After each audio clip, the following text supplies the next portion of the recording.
খোলা হওয়ার সম্মানিত সাবস্ক্রাইবার ও শোভানুধ্যায়ী, আসসালামু আলাইকুম। ধানমন্ডি লেক রবীন্দ্র সরোবরের বুক চিরে যে রোডটা মিরপুর রোড নামে পরিচিত, এইখান থেকে অর্থাৎ শুক্রাবাদের এই মাথার থেকে এই যে রোডটা, এই রোডটা চলে গেছে সাত মসজিদ রোড।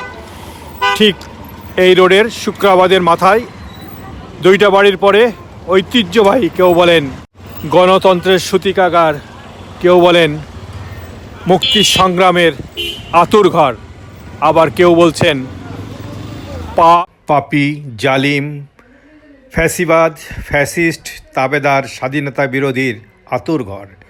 এই অনুভূতি একান্তই আপনাদের যার যার তার তার।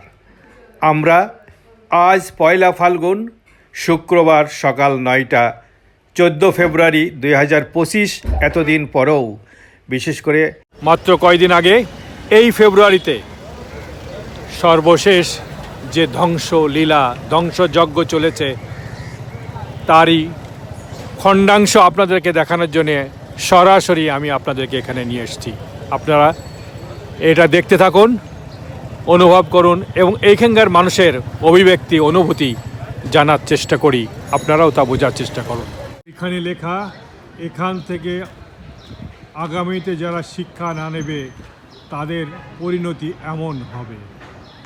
এর চেয়ে পরিণতি আরো বেশি হবে, এর চেয়ে পরিণতি আরো বেশি হবে, কঠিন হবে, কঠিন হবে, কঠিন। অর্থাৎ এখন ইসলামিক ছেলেরা দাঁড়ায় নাই, ছাত্র সমাজ মাত্র দাঁড়াইছে মাত্র। হ্যাঁ, এখনো সমাজ কমিটি রয়ে গেছে, সমাজ রয়ে গেছে। সমাজ কমিটি যদি দাঁড়ায় যায় তোমরা শাস্তি ভয়াবহ হয়ে যাবে। সেই শাস্তি কাদের উপরে হবে? যারা দেশের জনগণের উপর অত্যাচার যারা করবে, যারা হক্কানি লোক ছিল, যাদেরকে আনি শাস্তি দেওয়া হয়েছে। যেমন আমির হামজাকে এনে বেঁধে রাখা হয়েছিল এই বিল্ডিং এ। তাকে মোহাম্মদ আমির হামজাকে আচ্ছা এনে বেঁধে রাখা হয়েছিল এই জাদুঘরে। এই জাদুঘরে বেঁধে রাখা হয়েছিল। হ্যাঁ, মামুলক আজারিকে বেঁধে রাখা হয়তো এই ঘরে। আপনি কি করে জানলেন ওনাদেরকে বেঁধে রাখা হয়েছিল? এইসব রুমে সাক্ষ্য দিচ্ছে, রুমগুলা সাক্ষ্য দিচ্ছে। ভাই, আমি আজ হলে মরবো, কাল হলে মরবো। আমার কথা আল্লাহ পাক বলছে, তোমার কি এনে যা বলে তুমি তা বলো। আমি তোমার জবান দিছি, চোখ দিছি, আকল দিছি, জ্ঞান দিছি, বিবেক বিবেচনা করে সংক্ষেপে বুঝিয়ে লাও এই রুমটা কি হইতে পারে। আপনার বাড়ি কোথায়? চারটা ওয়াল, এটা চার সাইডে চারটে ওয়াল, ছোট ছোট রুম। এইগুলো চারটা ওয়াল, কোনো জানালা নাই, কোনো জানালা নাই। এগুলো কি আয়নাঘর? হ্যাঁ, এই 32 নম্বরের ভিতরেও ছোট ছোট আয়নাঘর। হ্যাঁ, ছোট ছোট আয়নাঘর। এখানে আপনি বলছেন মামুনুল হক, আমির হামজা, বড় বড় আলেমদেরকে নিয়ে এসে এখানে নির্যাতন করা হয়েছে। নির্যাতন করতো। আপনার নাম কি? আমার নাম মোহাম্মদ সাইফ তরওয়াল। কোথায় বাড়ি আপনার? আমার নাম বাড়ি হলো জেলা রংপুর। আপনি এই এলাকায় কতদিন আছেন? থানা।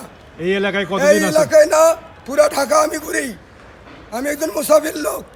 পুরা ঢাকার রহস্য আমার কানে আছে, আমার কাছে নেটওয়ার্ক আছে। সত্য কথা বলতে গেলে জঙ্গি যে আমি বলে শাস্তি দেয় তাদেরকে। আচ্ছা, আপনি বলুন, সত্যি কথা বলতে পারি। ওই যে তিনতলা যে নতুন ভবনটা হয়েছে ওর নিচেই বেসমেন্টের ভিতরে কি কি পাওয়া গেছে? ওখানে আমার তো সন্দেহ লাগে, বিশ্বাস শিকদারের মতো তার পরিকল্পনা ছিল আমার মনে হয়। কেন না, ওখানে 9 ফিট পানি ছিনি, উনি কোন কাজে লাগাইতো? 9 ফিট পানি কোন কাজে লাগতো? একটা আন্ডারগ্রাউন্ডে 9 ফিট পানি কোন কাজে ব্যবহার করেন? বিল্ডিংটা তো কম না, 4000 স্কোয়ার ফিটের বিল্ডিং। আর 4000 স্কোয়ার ফিটের পানির আন্ডারগ্রাউন্ড কি লাগে নাকি? হ্যাঁ, কয় লক্ষ, প্রায় 600-700 মেট্রিক টন পানি ধরবে। সে পানি কি করতো? সে এখানে পানি, সে যে মানুষ কথা না মানতো তাকে হাত পা বেঁধে পানিতে ফেলিয়ে দেওয়া হতো। না হলে তাইলে এই মানুষগুলো যে এত শাপলা চত্বরের কাহিনী আমি সব জানি। এই বেড়ি আমাদের সব সৃষ্টি করছে। আমরা রংপুর থেকে এসেছিলাম কোরআনের আইনের জন্য, কোরআনের ওপর আমাদের নবীকে ব্যঙ্গচিত্র রোপ করছিল, আমাদের নবীদের প্রতিবাদ জানার জন্য আমরা এসেছিলাম, অংশগ্রহণ করেছিলাম। তিনি কি করলো? ব্যারিকেড দিয়া, গরম পানি দিয়া বেরোস ফায়ার করলো। আমি তখন রিক্সা নিয়ে আমি দেখলাম মাননীয় প্রধানমন্ত্রী বেলে আমাদের যা সিটি কর্পোরেশনের যারা লোক আসছিল, এইটা হচ্ছে এই বিল্ডিংটার নিচে রান্নাঘর ছিল, জি আর দোতলা ডাইনিং রুম, জি তিনতলা তিনতলা তো ওখানে ওই আয়নাঘর বানাছিল, আয়নাঘর বানাইছিল। জাদুঘর নামে পরিচয় দেয়, মিথ্যা মিথ্যা বানচাল। ওটা জাদুঘর নামে পরিচয় দিত, হ্যাঁ। কিন্তু জাদুঘর তো ওই আসলে পাঁচতলা। কিন্তু জাদুঘর নয় বাবা, এখানে আচ্ছা, মানুষের খেলা এই যে হয়েছে। প্রাচীরের সাথে ছোট ছোট বিল্ডিং, এই যে প্রাচীরের সাথে চারিদিকে ওয়াল, জি জি বন্ধু হ্যাঁ রমিম জি দেখে যা আপনার বন্ধু, কি লেখা ওটা? রমিম। আচ্ছা যাই হোক, এই যে দেখা যাচ্ছে চারিদিকে প্রাচীর, জি শুধু সামনে একটা দরজা, হ্যাঁ, কোনো জানালা নাই। কোনো জানালা নেই কোনো সাইডে। তাহলে এটার রহস্য ব্যাখ্যা কি বোঝায়? এটার ব্যাখ্যা বা রহস্য মানুষ ইতিমধ্যে বুঝতে পেরেছে বা বোঝার চেষ্টা করছে হ্যাঁ, যে যে এগুলোর আয়নাঘর মধ্যেও অবশ্যই আয়নাঘর ছিল, ছিল নির্যাতন সেল ছিল। ছিল। এই যে উনি আপনি একটা যেখানে কথা- দাঁড়াই রয়েছেন, এরকম কয়টা? একটা বাড়ি, একটা, দুইটা, তিনটা, দুইটা, চারটা, পাঁচটা বাড়ি। তিনটা, চারটা, পাঁচটা, ওইখানে একটা ছয়টা। পরিবার পাঁচটা বাড়ি কি করে? পাঁচটা বাড়ি কি প্রয়োজন? এই কমপ্লেক্সের বাড়ি। ভিতরে 5টা বাড়ি আছে। পাঁচটা বাড়ি ওনার কোন প্রয়োজন আছে? এতটুকু খাপ না, একটা মানুষ বাথরুম হ্যাঁ, এইটা দেখা যাচ্ছে একটা পাঁচিলের সাথে ছোট পরিবারকে ছোট পাঁচটা বাড়ি লাগে? রুম। পাঁচটা বাড়ি কিভাবে লাগে? এই 5টা বাড়ি কোথায় এখানে? পাঁচটা, হ্যাঁ, 5টা বাড়ি কই? আমি যে পাশে হাত দেখাচ্ছি ওই যে 5তলা, ওইটা ভিডিও করেন। এই 1 নম্বর বিল্ডিং একটা, 1 নম্বর বিল্ডিং। এইটা 1 নম্বর জাদুঘর। এখানে মানুষ নেবে। এটা বঙ্গবন্ধুর ভবন ছিল, এটা হ্যাঁ। 1 নম্বর ছিল, 1 নম্বর বাড়ি বঙ্গবন্ধুর বাড়ি। যেটা এখন ধ্বংসস্তূপ।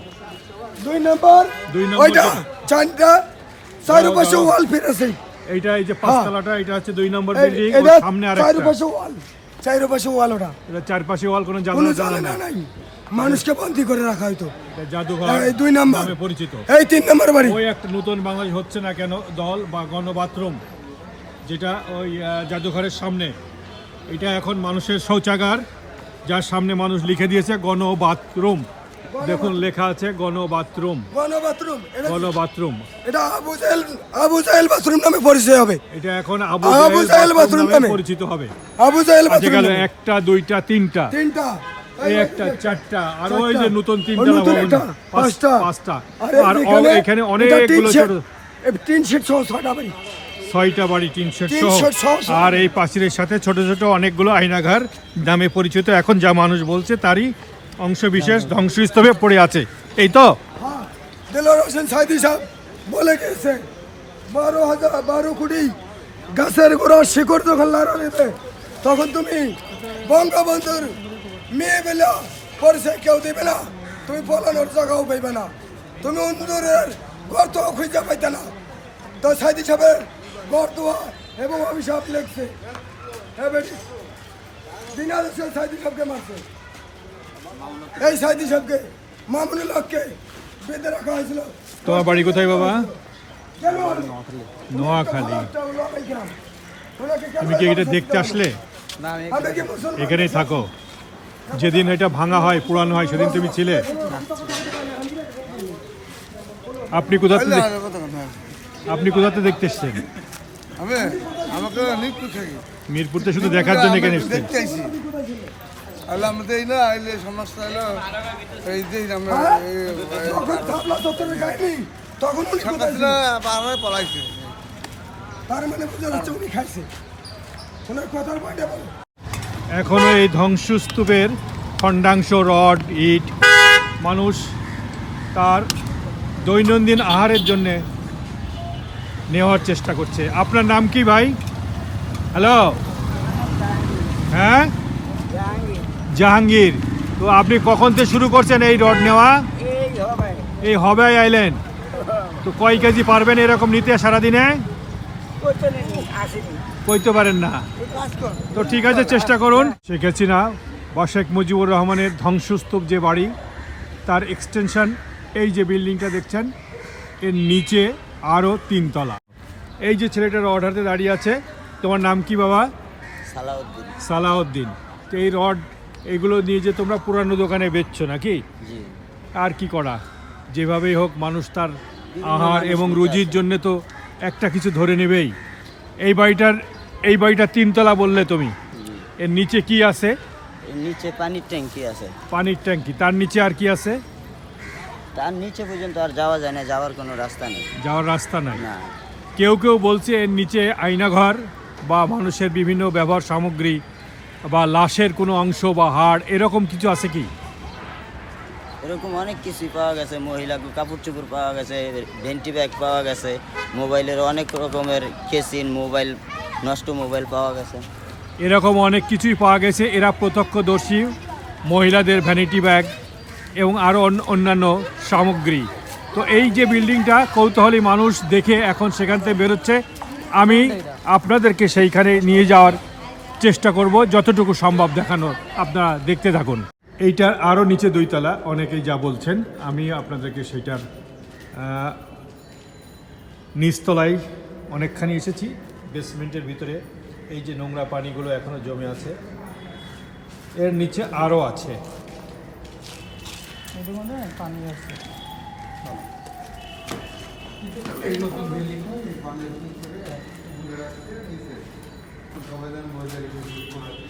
সিঁড়িটা এইদিকে, আমরা সিঁড়ি দিয়ে নামার চেষ্টা করি, অনেকেই তাই দেখার জন্য নামছেও।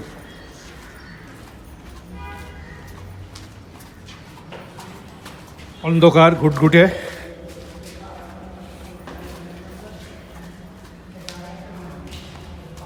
এই যে বেসমেন্টের, এটা লিফটের অংশ যেখানে পানি জমে আছে, আর এর নিচতলায় এখনও পানি জমে, অন্ধকার, যে কারণে আমি আপনাদেরকে পুরোটা দেখাতে পারছি না। তবে এইখান থেকে বেশ কিছু সামগ্রী ইতিমধ্যে কৌতূহলী মানুষ উদ্ধার করেছে বলে যা আমরা একটু আগে জানলাম। এই ভবনটার যে সীমানা প্রাচীর, তার ওয়ালে নানান মানুষ নানান মনের ভাষা প্রকাশ করেছে। ৩৬ জুলাই দালাল হারানোর বেদনা বড় বেদনা, গণহত্যার ক্ষমা নাই, সকল ঘাতকের কল্লা চাই। চাচা হেনা কোথায়?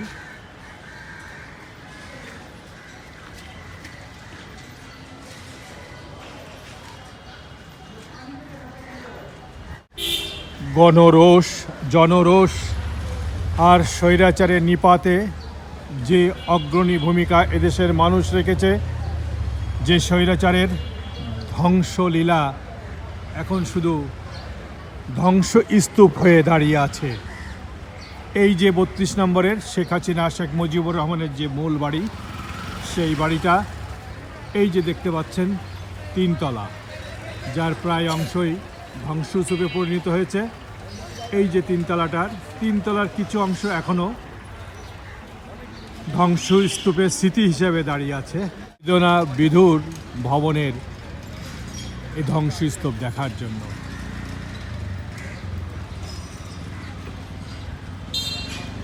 মানুষ তার মনের আবেগ ভাষা কতভাবে কত জায়গায় প্রকাশ করেছে। খুনি যদি আবার ফেরে, ধার দিয়া তার সব ঘৃণার লক্ষ মানুষ জবাই করে বানাইব এক শেখ মিনার। হাসিনা গেলি কই, সব দলের শিক্ষা হোক কালের সমীকরণ।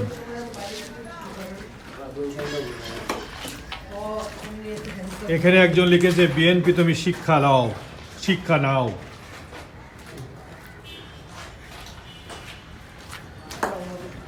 অর্থাৎ ভারতবাদ গড়িয়ে দাও, এই ভবন থেকে শিক্ষা নিন। কতভাবে মানুষ তার মনের ভাষায় এখানে ফুটিয়ে তুলেছে। এটা একটা রান্নাঘর, মূলত এই ভবনের এই যে নিচতলায় রান্নাঘর, এর ডাইনিং। মুজিবের কবর হলো